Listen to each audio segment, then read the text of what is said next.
Bismillahirrahmanirrahim. Assalamualaikum warahmatullahi wabarakatuh. Selamat datang di presentasi saya kali ini yang akan mempresentasikan materi yang membahas dua pendekatan penting dalam studi pembelajaran bahasa kedua secara ringkas, yaitu dari buku Contrastive Analysis dan Error Analysis. Fokus utama kita adalah pada bab 6 dari karya Muhammad Hussein Keshafort PhD yang menjelaskan secara mendalam mengenai teknik dan prosedur dalam melakukan analisis kesalahan. Pada slide ini menyajikan istilah kunci yang perlu diketahui pada bab ini, seperti data spontan alami atau ujaran yang dihasilkan tanpa intervensi dalam konteks alami. Lalu identifikasi atau interpretasi kesalahan, itu proses mengenali dan memahami makna kesalahan. Selanjutnya gramatikalitas. Apakah ujaran sesuai dengan aturan tata bahasa? Lalu interpretasi otoritatif versus yang masuk akal, yang yaitu apakah interpretasi didasarkan pada klarifikasi dari pembelajar atau hanya asumsi peneliti. Selanjutnya ada ujaran ambigu, yaitu kalimat atau ujaran yang dapat dimiliki lebih dari satu makna. Pada poin penting ini juga akan dijelaskan di slide berikutnya. Pada bab ini bertujuan menjelaskan 3 hal utama, yaitu adanya memberikan teknik nyata dalam pengumpulan dan analisis data, lalu menjelaskan metode interpretasi kesalahan bahasa pembelajar, dan yang ketiga itu menunjukkan pentingnya memahami konteks ujaran dalam mengevaluasi kesalahan. Maksud dari penjelasan yang pertama ialah pada bab ini tidak hanya membahas teori, tetapi juga menyediakan contoh konkret dan langkah-langkah praktis tentang bagaimana cara mengumpulkan data ujaran atau tulisan dari pembelajar bahasa, serta bagaimana menganalisis kesalahan yang muncul dalam data tersebut. Di sini tujuannya agar guru atau peneliti bisa langsung menerapkan metode ini dalam situasi nyata seperti di kelas atau penelitian lapangan. Lalu maksud dari penjelasan kedua, yaitu bab ini membahas cara memahami maksud asli pembelajar di balik kesalahan yang mereka buat. Hal ini dilakukan dengan 2 pendekatan, yaitu interpretasi otoritatif. Jika peneliti bisa bertanya langsung kepada pembelajar, dan ada juga interpretasi masuk akal jika hanya bisa ditebak berdasarkan konteks.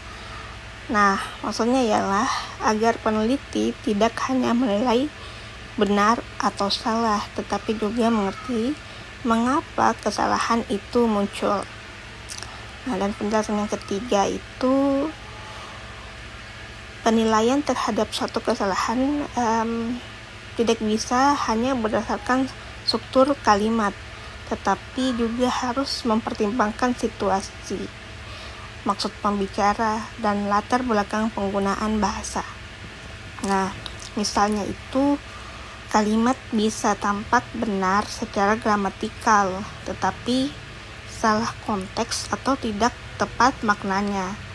Oleh karena itu, konteks memainkan peran penting dalam mendeteksi dan memahami kesalahan secara menyeluruh. Lalu pada slide ini akan dijelaskan dua jenis prosedur pengumpulan data. Di sini ada data spontan, yaitu pembelajar memproduksi bahasa secara alami tanpa pancingan eksplisit. Nah, di sini maksudnya itu jenis pengumpulan data spontan ini, pembelajar menggunakan bahasa secara bebas dan alami tanpa diarahkan atau dipancing secara langsung oleh peneliti atau guru. Nah, jadi ini untuk melihat bagaimana pembelajar benar-benar menggunakan bahasa dalam konteks yang nyata. Misalnya saat bercerita, berdiskusi, atau menulis esai bebas. Nah, contohnya itu kayak percakapan sehari-hari antar teman, atau wawancara terbuka, dan komposisi bebas dalam ujian. Jadi ini lebih mencerminkan penggunaan bahasa yang alami dan memberikan gambaran tentang kompetensi komunikatif. Lalu yang kedua itu ada pengumpulan data elicit, di mana pembelajar itu diminta untuk secara eksplisit menghasilkan struktur tertentu, misalnya melalui tes atau terjemahan. Jadi pengumpulan data ini pembelajar diminta secara langsung untuk memproduksi bentuk atau struktur tertentu. Ini dilakukan agar peneliti dapat mengamati bagaimana pembelajar menguasai aspek tata bahasa atau struktur tertentu dalam interbahasa mereka. Nah, pada penjelasannya di BPT itu melalui tes atau terjemahan. Nah, contohnya itu dari tes terjemahan dari bahasa ibu ke bahasa target. Lalu ada tes pilihan ganda yang dirancang khusus dan latihan isian atau melengkapi kalimat. Dengan keunggulannya itu memungkinkan peneliti untuk mengontrol jenis data yang dikumpulkan dan juga cocok untuk mengamati struktur linguistik tertentu yang sulit muncul dalam ujaran spontan. Jadi prosedur pengumpulan data ini, kalau data spontan itu dia pengumpulannya tanpa intervensi atau secara alami, sedangkan elicit itu dengan intervensi dan itu lebih terarah. Nah, teknik pengumpulan data spontan. Jadi ini lebih berisi strategi pengumpulan data tanpa pancingan langsung. Nah, misalnya adanya pertanyaan terbuka yang memancing cerita atau deskripsi. Misalnya, ceritakan pengalamanmu saat berlibur. Nah, di sini mengundang narasi yang panjang dan alami. Jadi, kita menceritakan pengalaman kita saat berlibur. Jadi, yang kita ceritakan itu memang sangat alami dari pengalaman kita masing-masing. Nah, yang kedua itu ada topik personal atau menarik, seperti hobi, keluarga, atau rencana masa depan. Jadi ini membuat pembelajar lebih nyaman dan termotivasi untuk berbicara tentang keadaan mereka. Lalu yang ketiga itu menekankan kenyamanan agar pembelajar merasa bebas mengungkapkan pikirannya. Nah, tujuannya agar pembelajar tidak fokus pada bentuk bahasa, tapi pada isi atau pesan. Jadi, teknik pengumpulan data spontan ini cukup efektif untuk melihat bagaimana pembelajar benar-benar berpikir dan menggunakan bahasa tanpa tekanan formal atau aturan eksplisit, sehingga cocok untuk analisis kesalahan yang autentik. Nah, data spontan ini juga lebih mencerminkan penggunaan bahasa yang alami. Kemudian teknik Elicit yang menjelaskan dua metode Elicit, yaitu ada tes terjemahan, seperti memaksa pembelajar menerapkan struktur tertentu yang bisa dianalisis. Jadi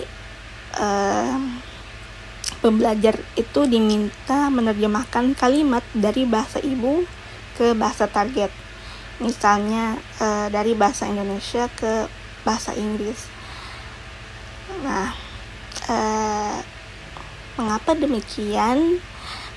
Karena agar memaksa mereka untuk menggunakan struktur tertentu yang ingin dianalisis, seperti misalnya menggunakan past tense, passive voice, dan sebagainya.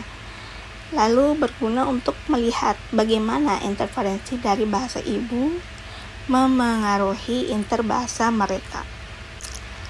Nah, kemudian yang kedua itu ada teknik tes pilihan ganda yang dimodifikasi, seperti memberikan ruang bagi jawaban yang tidak tersedia di opsi, seperti dibuat khusus untuk mengungkapkan kesalahan khas pembelajar.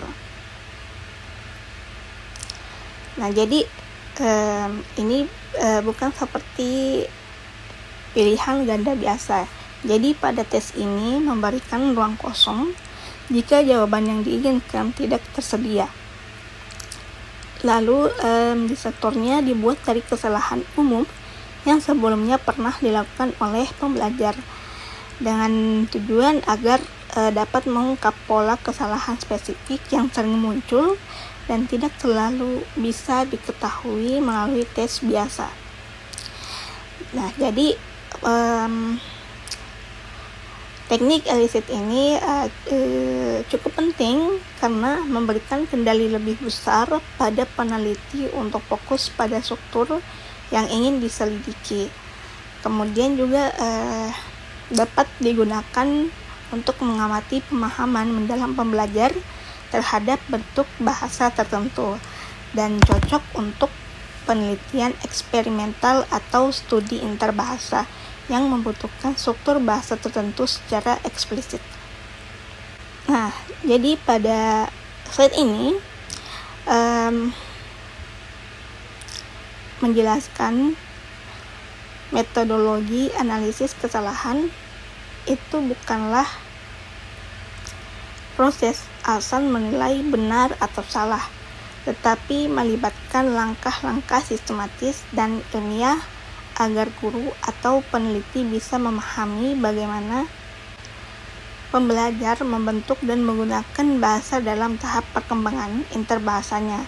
Jadi pada bagian ini ialah penjelasan dari metodologi identifikasi kesalahan berdasarkan pemikiran Korda dan Ellis. Nah, adapun langkah-langkah yang dimaksud seperti pilih data.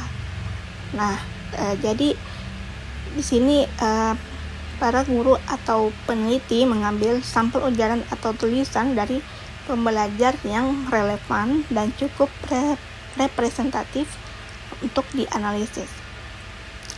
Dan yang kedua itu ada identifikasi kesalahan, seperti mendeteksi bagian-bagian dari ujaran yang tidak sesuai dengan tata bahasa atau makna yang diharapkan. Lalu ada klasifikasikan kesalahan. Nah, di sini menentukan jenis kesalahan, misalnya salah struktur atau salah makna. Ada juga lokasinya dalam kalimat seperti kata, frasa, dan sebagainya, dan pola umum yang berulang. Dan yang keempat itu ada analisis gramatikal, yaitu menganalisis apa aturan tata bahasa yang dilanggar serta bentuk seharusnya menurut norma bahasa target. Yang kelima itu berikan interpretasi dan makna. Sini menyimpulkan apa maksud pembelajar sebenarnya, lalu memahami mengapa kesalahan itu terjadi, misalnya karena pengaruh bahasa ibu, hipotesis salah, atau strategi komunikasi. Jadi perlu kita ketahui kesalahan bukan sekedar kegagalan, tetapi petunjuk tentang bagaimana proses belajar bahasa berlangsung.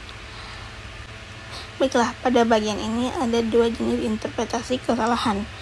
Nah, di sini kita bisa melihat ada pembelajar tersedia dari ya atau tidak. Nah, di sini ya interpretasi otoritatif, yang mana jika peneliti dapat bertanya langsung kepada pembelajar. Misalnya, peneliti bisa bertanya dalam bahasa ibu pembelajar. Contohnya, apa yang kamu maksud dengan kalimat ini? Nah, jadi dari pertanyaan tersebut lebih akurat karena berdasarkan klarifikasi langsung. Nah, di sini juga ada pembelajar tersedia, yaitu tidak. Nah, interpretasi masuk akal. Nah, di sini digunakan jika pembelajar tidak tersedia. Dalam hal ini, peneliti menebak dengan hati-hati berdasarkan konteks kalimat, ujaran sebelumnya, pengetahuan tentang interbahasa atau bahasa ibu pembelajar. Tetapi interpretasi masuk akal ini bersifat dugaan atau logika, bisa saja kurang tepat. Lalu ada ujaran ambigu. Di sini kalimat yang bisa ditafsirkan dalam lebih dari satu makna. Contohnya itu I saw the man with the telescope. Nah, pada maknanya sendiri itu masih sulit untuk dianalisis jika tidak ada informasi tambahan. Jadi lebih baik menghindari analisis jika tidak bisa dijelaskan dengan bantuan konteks atau bahasa ibu. Nah, pada poinnya sendiri, interpretasi kesalahan ini sangat penting untuk menyimpulkan apa yang sebenarnya ingin dikatakan oleh pembelajar, lalu menghindari penilaian yang keliru terhadap ujaran yang tampak salah, dan meningkatkan pemahaman terhadap proses berpikir dan perkembangan interbahasa pembelajar. Pada penutupan ini ada sedikit tambahan, yaitu perlu diketahui bahwa analisis kesalahan dalam pembelajaran bahasa bukanlah proses yang hanya fokus pada benar atau salah secara tata bahasa, tapi merupakan pendekatan ilmiah untuk memahami proses berpikir dan perkembangan bahasa dari seorang pembelajar. Poin-poin utama dari bab tersebut adalah adanya analisis kesalahan lebih dari sekedar deteksi atau memiliki tujuan seperti bukan hanya menunjuk mana yang salah, tetapi mencari tahu juga mengapa kesalahan itu terjadi, misalnya karena pengaruh bahasa ibu atau strategi pembelajaran. Lalu bagaimana cara pembelajar membentuk struktur kalimat tersebut. Dan yang kedua itu pentingnya prosedur yang teliti dan akurat. Nah, jadi datanya itu harus diperoleh dengan cara yang valid dan representatif, baik melalui teknik spontan maupun elisit. Jadi interpretasi juga harus dilakukan dengan kehati-hatian, karena jika tidak, peneliti bisa menyalahartikan maksud pembelajar. Yang ketiga, sikap kritis dan empatik terhadap ujaran pembelajar. Peneliti atau guru sebaiknya tidak langsung menilai ujaran sebagai salah hanya karena tidak sesuai bentuk gramatikal standar. Nah, pentingnya untuk memahami konteks, niat pembelajar, dan tingkat penguasaannya terhadap bahasa target. Baiklah, sekian dari slide penutup tersebut untuk mengakhiri presentasi. Jika ada kesalahan kata, mohon dimaafkan. Wabillahi taufiq wal hidayah. Wassalamualaikum warahmatullahi wabarakatuh.